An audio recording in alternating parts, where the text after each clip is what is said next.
इस वीडियो में कनाडा में 2025 में स्टडी वीज़ा में आने वाली बड़ी चेंजेस को डिस्कस करेंगे। ये वो चेंजेस हैं जिन्होंने आपके स्टडी वीज़ा का आउटकम, रिफ्यूज़ल या वीज़ा डिसाइड करना है। तो ये चेंजेस बड़े लेवल पे कनाडा में स्टडी वीज़ा एप्लीकेशंस को इफ़ेक्ट करने वाली हैं। आने वाले टाइम में इन चेंजेस के बेसिस पे ही किसी को वीज़ा मिलना है या रिफ्यूज़ल मिलना है। तो अगर कनाडा के बारे में सोच रहे हैं, सोच रखा है, 2025 में अप्लाई करना है, ये हाईली रिकमेंडेड वीडियो है। और साथ में अभी रिक्वेस्ट कर दूं कि इसको शेयर जरूर कर दीजिएगा ताकि आपके नियर डियर, आपके फ्रेंड्स को इन चीज़ों का, इन चेंजेस का पता चल सके। वीडियो को एंड तक देखिएगा ताकि एंड तक चलते चलते आपको इन चीज़ों का समझ में आ जाए। उससे पहले हमारा यूट्यूब चैनल जरूर सब्सक्राइब कर लीजिएगा क्योंकि इस पर आपको ऐसी ही इन्फॉर्मेटिव वीडियोस देखने को मिलती है। तो इसमें मैं 3 मेजर चेंजेस आपके साथ डिस्कस करने जा रहा हूं जो 2025 में स्टडी वीज़ा को बड़े लेवल पे इम्पैक्ट करने वाली है। जहां मैं ये कहूं कि स्टडी वीज़ा इन 3 चीज़ों की वजह से आएगा, जहां रिफ्यूज़ होगा तो गलत नहीं होगा। सबसे पहले कैपिंग की बात करते हैं क्योंकि ये एक ऐसा इशू है जो स्टडी वीज़ा कितने देने हैं, किसको देने हैं, इस चीज़ को डिसाइड करने वाला है। कनाडा ने 2024 के स्टार्टिंग में बता दिया था कि हम कैपिंग करने वाले हैं, साथ में नंबर भी दे दिया था कि इतना नंबर जो है वो 24 या 25 का रहेगा, तो उसके अकॉर्डिंग वीज़ा मिलने हैं। लेकिन इसमें जो है सबसे बड़ा फैक्टर ये है, एक तो गिनती के कारण आप ये लगा के चलिए कि जो वीज़ा रेट है वो लो होगा, इसमें कोई डाउट नहीं है, अनलेस अनटिल के जो नंबर ऑफ एप्लीकेशन है वो कम लगे। अगर आप नंबर ऑफ एप्लीकेशन उतनी रहती हैं या थोड़ी बहुत कम होती हैं तो वीज़ा सक्सेस रेट लो रहेगा ही रहेगा। ये कैपिंग का सबसे बड़ा असर होने वाला है। लेकिन इससे बड़ा भी असर जो कहीं ना कहीं पे बहुत लोग, कम लोग जिसको देख पा रहे हैं, जब बहुत कम लोगों को पता है इस चीज़ का, तो वो ये है कि जो स्टूडेंट साल के स्टार्टिंग में फाइल्स लगाने वाले हैं उनका वीज़ा चांसेस ज़्यादा रहने वाले हैं एज़ कंपेयर टू वो स्टूडेंट जो 2025 के लास्ट में फाइल लगाएंगे या लास्ट वाले इनटेक के लिए जाएंगे।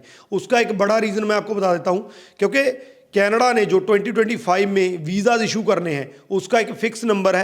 तो जब वो वीज़ा इशू करना शुरू करेंगे, स्टार्टिंग में पूरे का पूरा नंबर पड़ा है, मान लीजिए 3.5 लाख है, तो पूरे का पूरा 3.5 लाख का 3.5 लाख जो है वो नंबर पड़ा है। आपकी फ़ाइल उस टाइम पे असेस हो रही है तो आपके चांसेस ज़्यादा हैं क्योंकि नंबर काफ़ी बड़ा पड़ा है।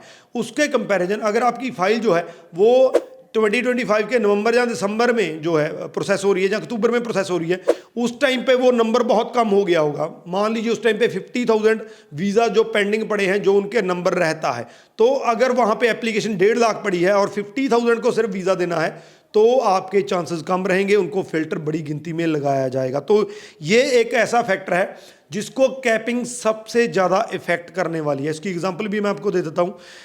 2024 के Q1 में ये ऑन रिकॉर्ड है और IRCC की तरफ से दिया गया डाटा है कि 2024 के फर्स्ट क्वार्टर में, फर्स्ट क्वार्टर का मतलब जैन, फेब और मार्च में जो वीज़ाज दिए गए, जितने बड़े नंबर में वीज़ा दिए गए वो 2023 से भी ज़्यादा थे। हालांकि कैपिंग हो चुकी थी, कैपिंग जनवरी में अनाउंस कर दी गई थी, लेकिन पहले 3 मंथ में इतने ज़्यादा वीज़ा दिए गए जो 23 से, जबकि कैपिंग नहीं थी, उससे भी ज़्यादा थे। तो इसी तरीके का इफेक्ट हमें जो है वो 2025 में देखने को मिल सकता है। दूसरा बड़ा जो इफेक्ट है वो SDS के क्लोज होने पे, हालांकि हमें दिखने को स्टार्ट हो गया है लेकिन आने वाले दिनों में ये और भी बढ़ता जाएगा, तो उससे भी बड़ा इम्पैक्ट होने वाला है।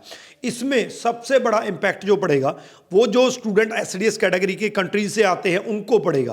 पहले उनकी जो सक्सेस रेट है, मान लीजिए इंडिया की है, इंडिया की सक्सेस रेट 70 to 80% रहता था अगर हम SDS कैटेगरी की बात करते हैं। ये मैं कम से कम की बात कर रहा हूँ, कई बार तो मार्केट का जो ट्रेंड है वो 80% से ऊपर भी चला जाता था, लेकिन अब ये पॉसिबल नहीं हो पाएगा। उसका रीज़न है क्योंकि कनाडा में पूरी दुनिया से स्टूडेंट अप्लाई करते हैं, उसमें से बहुत से ऐसे थे जो SDS कंट्री से अप्लाई करते थे, बहुत से ऐसे थे जो नॉन SDS से। अब क्या है, जितने भी प्रोफाइल, जितनी भी एप्लीकेशन वहाँ पे जाएंगी वो सारी सेम है, कोई SDS नहीं है, कोई नॉन SDS नहीं है, किसी को प्रेफरेंस नहीं मिलने वाला है। इसकी मैं आपको एक एग्जांपल दे देता हूँ।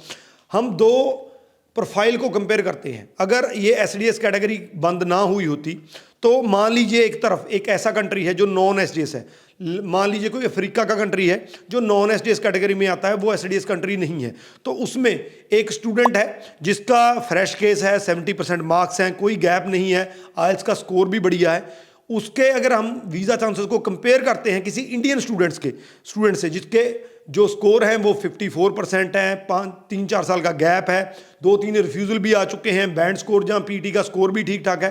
तो इस सिनेरियो में भी, क्योंकि वो इंडिया से आता है, वो एक ऐसे कंट्री से आता है जो एसडीएस कैटेगरी में आता है, तो उसके चांसेस ज़्यादा थे एज़ कम्पेयर टू उसके। हालांकि प्रोफाइल उस स्टूडेंट का ज़्यादा बढ़िया है, लेकिन इंडिया से जो स्टूडेंट आता है जिसका प्रोफाइल वीक है तो उसके ज़्यादा थे। और इसकी एग्जाम्पल भी मैं आपको दे देता हूँ। इंडिया का जैसे मैंने कहा कि 70 to 80% सक्सेस रेट रहता है। इसको अगर हम कंपेयर करें अफ्रीकन कंट्री से, तो उनका सक्सेस रेट 20 to 25% रहता है। स्टूडेंट का प्रोफाइल कितना भी बढ़िया है उससे कोई फर्क नहीं पड़ता है, सिर्फ जो रहेगा वो 20 to 25% रहेगा। लेकिन अब एसडीएस से के क्लोज होने के कारण ये बंद हो चुका है। अब वो जो अफ्रीका से अप्लाई करेगा, जो इंडिया से अप्लाई करेगा, उसमें कंपैरिजन जो होगा वो प्रोफाइल का होगा, एसडीएस नॉन एसडीएस का नहीं होगा।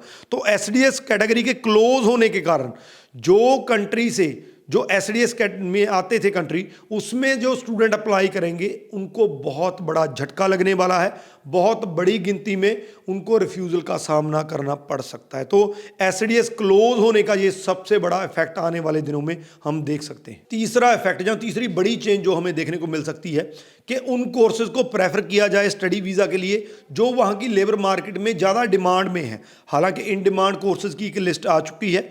मैं हाईली रिकमेंड करता हूं कि आगे चल के सिर्फ स्टडी वीज़ा ही नहीं, अगर आपने वर्क परमिट लेना है, कनाडा में पीआर होना है, तो हाईली सजेस्ट करता हूं कि आपका प्रोग्राम उसी लिस्ट में से होना चाहिए। लेकिन अगर हम पीआर को साइड में भी रख दें तो आने वाले टाइम में 2025 में, आने वाले सालों में कनाडा में उन स्टूडेंट्स को वीज़ा ज़्यादा मिलेगा जहाँ उनकी सक्सेस रेट ज़्यादा रहेगी जो इन डिमांड कोर्सेज में अप्लाई करेंगे। मान लीजिए एक नॉन मेडिकल का स्टूडेंट है, वो अप्लाई कर रहा है मैकेनिकल के प्रोग्राम में, सिविल के प्रोग्राम में, किसी ऐसे प्रोग्राम में जो हाईली इन डिमांड है। दूसरी तरफ एक आर्ट्स का स्टूडेंट है, वो किसी ऐसे प्रोग्राम में अप्लाई कर रहा है जिसकी डिमांड कम है। तो जो नॉन मेडिकल वाला स्टूडेंट है जिसकी प्रोग्राम की हाई डिमांड है, उसके वीज़ा होने के चांसेस ज़्यादा हैं। तो ये एक नेचुरल सेंस है, ये एक कॉमन सेंस है कि जिन भी स्टूडेंट के कोर्सेज जो हैं वो हाईली इन डिमांड होंगे उस टाइम पे लेबर मार्केट में, जिनकी डिमांड ज़्यादा होगी, उन लोगों की उनको ज़्यादा ज़रूरत होगी लेबर मार्केट में, तो उनके वीज़ा आने के चांसेस ज़्यादा हैं और इसका इम्पैक्ट जो है वो बड़े गिनती में पड़ने वाला है। मैं बार बार अपनी वीडियो में कहता रहता हूँ कि कनाडा ने स्टडी वीज़ा, वर्क परमिट और पीआर को अलाइन कर दिया है, एक लाइन में लेके आ गए हैं। तो यहाँ से जो कोर्स आप लेके जाएंगे वही आपको वर्क परमिट और वही आपको पीआर देने में जो है वो बहुत बड़ा रोल प्ले करेगा। तो ये एक बड़ा फैक्टर आने वाला है। तो हाईली रिकमेंड है कि आप वही कोर्स लीजिए जो हाईली इन डिमांड। तो मेरे ख्याल में ये 3 ऐसे फैक्टर हैं जो 2025 में स्टडी वीज़ा की सक्सेस या रिफ्यूज़ल को डिसाइड करने वाले हैं। तो आपने जब भी अपनी फाइल लगानी है तो इन तीनों फैक्टरों को बड़े ध्यान में रखना है। मैं ये नहीं कहता कि अगर आप इनको ध्यान में नहीं रखेंगे तो आपका वीज़ा नहीं आएगा, लेकिन फिर भी ये ऐसे फैक्टर हैं जो इन चेंजेस से निकल कर आ रहे हैं, जो 2024 में चेंजेस, इनका असर आना अभी बाकी है। तो आने वाले 2025 में इनका असर हम बड़े लेवल पे देख सकते हैं। तो इन चीज़ों का, इन तीनों फैक्टर्स का आपने ख्याल रखना है। मैक्सिमम टू मैक्सिमम शेयर कर दीजिए, क्योंकि ये जो वीडियो है ये मैंने जो अब तक का मैंने एक्सपीरियंस किया है, कनाडा ने जो चेंजेस की हैं उसमें जो स्टडी की है उसके बेसिस पे मैंने जो है वो आपको ये कंटेंट प्रोवाइड किया है। मैक्सिमम टू मैक्सिमम शेयर कर दीजिए, बहुत ही इंपॉर्टेंट वीडियो है, मैक्सिमम टू मैक्सिमम स्टूडेंट्स तक पहुंच सके। बाकी इस वीडियो के रिगार्डिंग अगर कोई क्वेश्चन है तो नीचे लिख दीजिए, आपको आंसर मिल जाएगा। राजवी चहल, थैंक यू सो मच।